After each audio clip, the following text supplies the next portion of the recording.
Hey everyone! Just real quick, I wanted to let you guys know that I started a Patreon.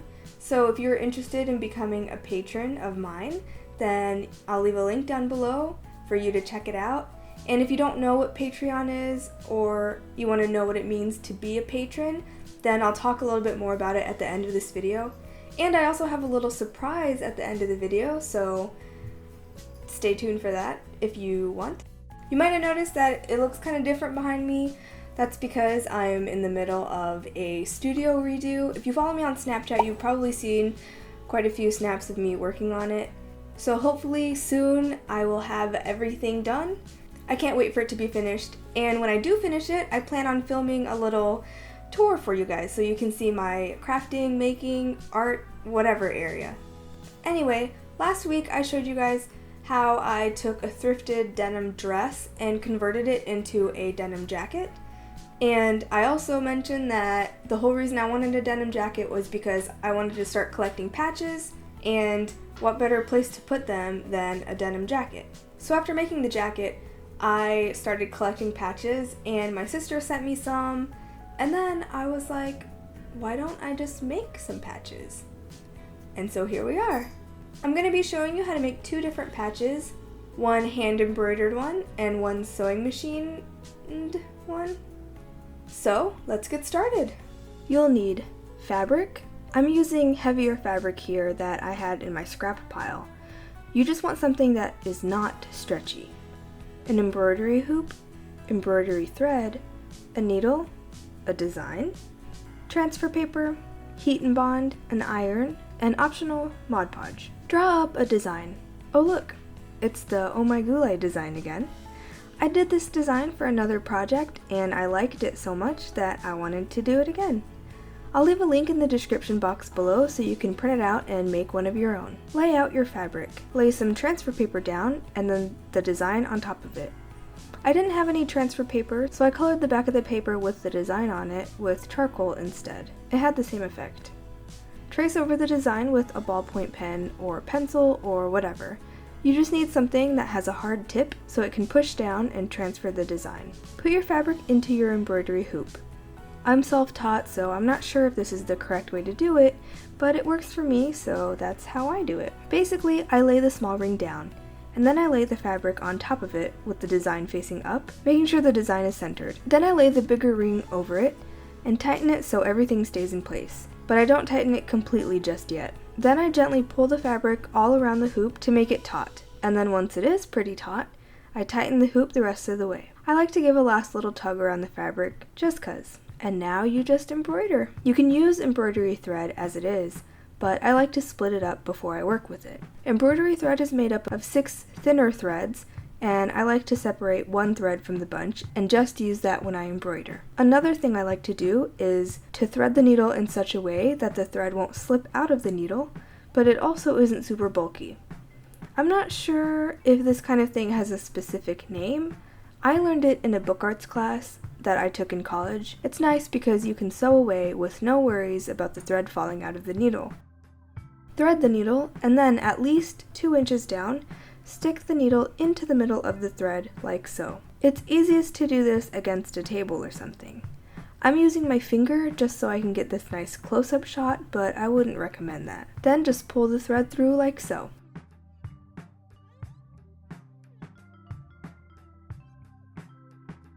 You can embroider your design however you like, but I'll explain what I did anyway. For the lettering, I did a satin stitch. Basically, you stick the needle through on one side of the design, and then down into the other side of the design. And then back up through the first side, and then down through the other side, again and again until you finish the design. I'll leave a link down below to a legitimate hand embroidery website that explains this in better detail. On these letters that look like brush calligraphy, I did the satin stitch, but then in these thin spots, I did a split stitch. This is where you make a little stitch, and then to make a new stitch, poke the needle up from the back of the embroidery through the middle of the stitch that you just made. And then you repeat this until it's as long as you want. And there you go, the lettering is done. To color in the eggplant, I wanted it to be a gradient, dark to light on the leaves, and then dark to light back to dark on the eggplant. I used a stitch called the long and short stitch. To start, you basically just stitch a short stitch, and then a long one right next to it, and then a short one, a long one, short one, long, short, long, until you finish that row. Then, in the next row, you just do long stitches, but you still line up with the previous stitches, so it should still look like you're doing short and long stitches. I filled in the leaf about halfway with the light green color, and then switched to the dark green to finish it off. To do the stem, I just did a satin stitch again. After that was all filled in, I added a few random stitches of light green in order to extend the gradient a little bit and to add a little highlight to the stem. I used the same technique to fill the eggplant in with purple. I went down about halfway with dark purple and then added a few rows of dark purple at the bottom, and then I finished it by filling in the rest with a lighter purple.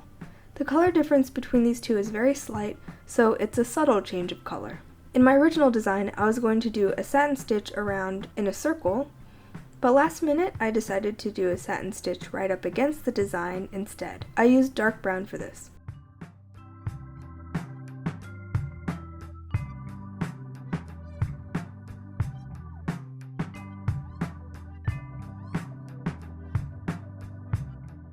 And then to finish the design, I did a split stitch around the eggplant to make it stand out a bit more. I did light green for the leaf part, and then light purple for the eggplant, and then the design was done. Now, I'm not sure if this next step is necessary, especially if you're going to use heat and bond on the back, but I wanted to be sure that the thread wouldn't come undone, so I've spread a little bit of Mod Podge on the back of the patch to tack the ends of the thread down. It's important to use Mod Podge for this step because it is not water soluble, so it should do fine whenever you wash the article of clothing that the patch is going to be on. Let that dry completely, and then you can take the fabric out of your embroidery hoop.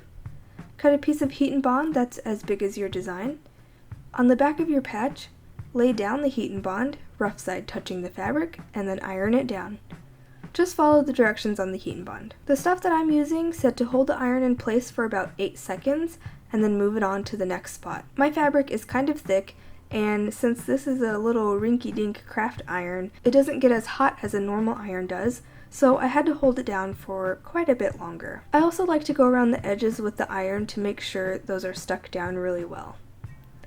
Let it cool completely, and then you can start peeling up the paper backing on one edge to see if the glue transferred correctly. If there are some spots that still need a little more iron time, just lay the backing back down and repeat the ironing step. When you're done, you can peel the paper backing off, flip it over, and cut around the design. You don't want to cut right up on the border stitches, leave about 1/8 to 1/16 of an inch around those stitches, and then your patch is done. Hand embroidery can be a lot of work. In fact, this one took me about 2 days of working on it, on and off. So to those of you who don't want or have the time to do something like that, you could totally use a sewing machine instead. Of course, you can always use an embroidery machine if you have access to one.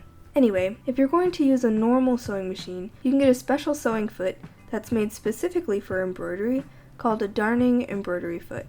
It's made so you can freely move around the fabric while you're embroidering. They're kind of pricey, and I don't have one of these, but since I just planned on doing some simple text for this patch, I didn't see the need to buy one. Set up the embroidery hoop like before, except to set it up for a sewing machine, you're going to want to put the fabric in upside down, so the design is on the inside of the hoop. And make sure to use a hoop that's big enough so that there's a lot of space between the design and the hoop, so your sewing machine foot has room to maneuver. It's really annoying to have to remove the embroidery and then reposition it in the hoop and in the sewing machine and all of that stuff. After I set up the hoop, I drew my design. And yes, I'm aware that I misspelled my own freaking nickname. I noticed it eventually.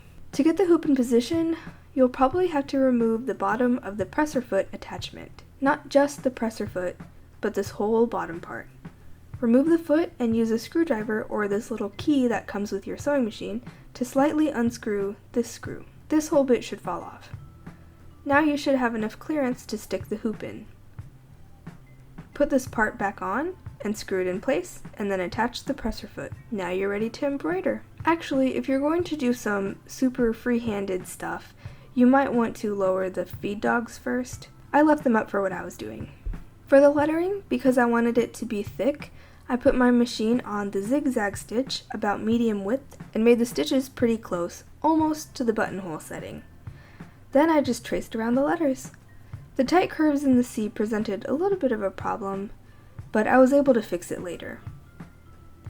It's also not necessary to cut the thread between the letters. After you're done, you can just cut the thread and pull it through to the back. So I got about this far, and then I realized I had written chezlin. I forgot the L. Damn it. Do I just scrap this one and start over? Or do I alter the design, squeeze in another letter, but then have to reposition the embroidery hoop in order to finish? I decided on the latter. And I'm kind of glad I did, actually, because when it was all said and done, I was quite happy with the size that the patch ended up. I decided I'd finish as much as I could with the hoop in this position. I ran into a little bit of a problem in this corner though. I didn't give myself enough clearance with the presser foot and I couldn't sew up that teeny tiny bit. I ended up having to completely reposition and remove the presser foot and all of that fun stuff. Before I took the fabric out of the hoop, I decided to get all of the thread in order. I cut all of the parts that needed to be cut and I pulled them through so there would be no ends of the thread in the front. Then I used Mod Podge to secure the thread down. I let that dry completely and then I repositioned it in the hoop. I just repeated everything to finish the last few letters in this design. And the border. I pulled the thread ends through and tacked them in place with Mod Podge again. Once dry, I could remove it from the hoop. And then I finished it off just like the last patch. I cut a piece of heat and bond, ironed it on, peeled off the paper, and cut it to shape. Finally, it's time to dress up the jacket. Here are all the patches that I've collected so far. Pretty much all of them have a heat and bond type backing, so I probably could have just ironed them on and called it a day, but as I mentioned before, this little iron doesn't heat up as much as I think normal irons do, so the patches weren't sticking down as much as I'd like. So I stitched the borders to really attach them to the jacket. I mean, really, even if they did stick down well after ironing, I probably would have stitched them in place anyway. My original plan was to cover the back with patches as well, but then I started seeing denim jackets that had the back panel painted, and I sort of wanted to do that too, but I was being really indecisive about it, so I decided to just not do anything to the back yet, and decide on what to do later.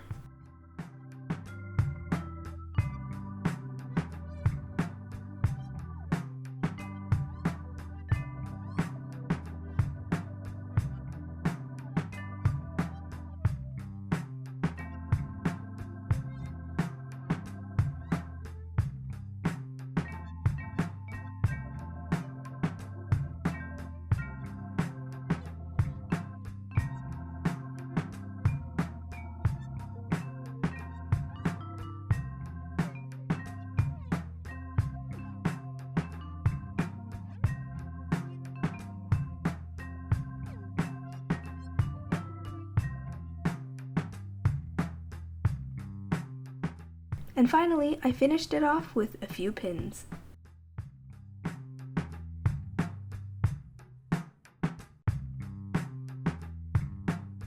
I hope you all enjoyed learning how to make these patches, and if you did, please leave a like. If you want to see more projects that I do, then feel free to subscribe.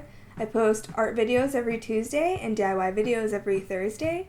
You can follow me on Twitter, Tumblr, Instagram, or Pinterest, and I'll leave the information to those down below. If you have any questions or suggestions for future videos, please leave a comment down below. And now I will tell you guys about Patreon. If you're unaware, Patreon is a place where you can support your favorite creators, and it's a place for those creators to be able to give back to those people. It's totally optional. I'm going to be making 2 videos a week whether or not anybody goes over and supports me there. It's just a big help for me, and it'll help me make better videos and better projects for everyone to enjoy. If you're interested in becoming a patron, or you just want to check it out and see what it's all about, then I'll leave a link down below. Anyway, now for this surprise that I told you guys about in the beginning. It actually probably isn't that much of a surprise because the title of this video, but whatever. The patch that you guys watched me hand embroider actually was an extra one, and I thought that it would make a nice little giveaway item. To enter for your chance to win this thing, You have to be a subscriber, of course, and then just comment down below. You'll only be entered in once, no matter how many times you comment, so please don't spam the comments trying to get multiple names for yourself in because, well, it won't work. On Tuesday, the 26th of this month, I will be closing the giveaway, and then I'll randomly pick one of you, and on Thursday, in my DIY video, I will announce the winner. I believe that's it. So, good luck, and I'll see you guys next week.